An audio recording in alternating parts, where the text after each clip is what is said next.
कांपते हैं और आसमान से बेरहम बारिश लगातार बरसती रहती है। कैलाश अंदर लौटता है। पत्नी गरम पकोड़ों की थाली लिए खड़ी थी।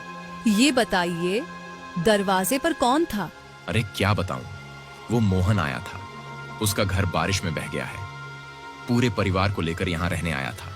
मैंने सीधा वापस लौटा दिया। ये सुन उसकी पत्नी चौंक जाती है। अरे ये क्या किया आपने? मोहन आपका कितना अच्छा दोस्त था। उसने हमारी कितनी बार मदद की थी। आपने उसे ऐसे ही वापस भेज दिया। ये भी नहीं सोचा कि ठंड में बच्चे कैसे रहेंगे। अरे मैंने कोई धर्मशाला थोड़ी खोल रखी है जो सबको घर में घुसा लूं। और वैसे भी जिसके पास न घर रहा न ठिकाना, ऐसे दोस्त से क्या फायदा। मैं दोस्ती तभी निभाता हूं जब सामने वाले से मेरा फायदा हो। भगवान से डरिए जी, वक्त बदलते देर नहीं लगती। कहीं आपके यही शब्द एक दिन आप पर ही भारी न पड़ जाए। अरे तुम बस चुपचाप पकोड़े लेकर बैठो और इस सुंदर बारिश का मजा लो। कैलाश पकोड़े खाता रहता है। पत्नी खामोश होकर बारिश को देखती है। वहीं दूसरी ओर मोहन अपने परिवार के साथ सड़क पर खड़ा भीग रहा था। बारिश की हर बूंद मोहन के दिल में कैलाश की बेरुखी की तरह चुभ रही थी। अजी, आप तो मेरा दोस्त कहकर उस पर जान लुटाते थे, पर देखिए उसने तो हमें एक रात रुकने तक नहीं दिया। अरे भाग्यवान, यही तो दुनिया की रीत है। बुरे समय में ही पता चलता है कि कौन अपना है और कौन पराया। लेकिन कैलाश से मुझे सच में ऐसी उम्मीद नहीं थी। पापा, मम्मी, मुझे बहुत ठंड लग रही है।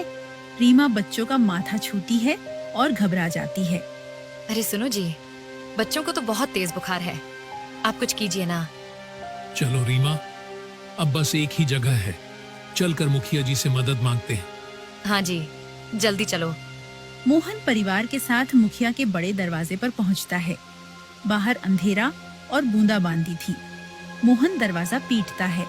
कुछ देर बाद मुखिया गुस्से से बाहर आता है। अरे मोहन, क्या हुआ?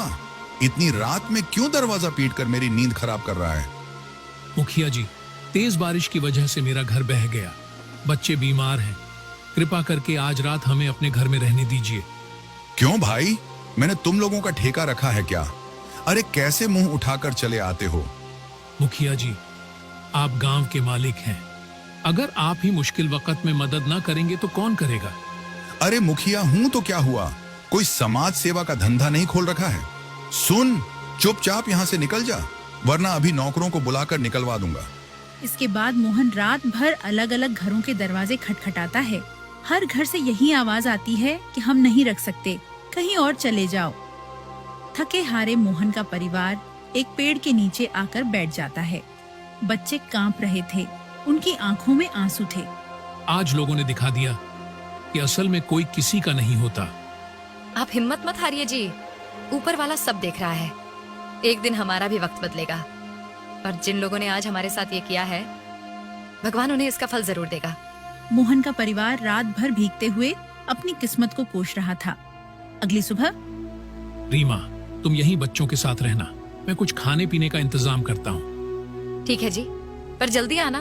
मोहन दिन भर गांव-गांव भटकता है, कहीं छोटे मोटे काम करता है, किसी से दया भाव से थोड़ा राशन लेता है।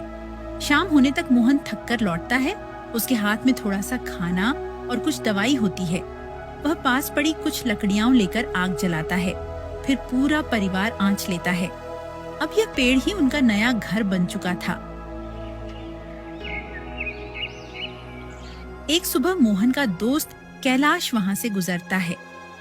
अरे भाई मोहन, तेरे इतने बुरे दिन आ गए कि इतनी ठंडी में बीवी और बच्चों को लेकर यहाँ पेड़ के नीचे पड़ा है।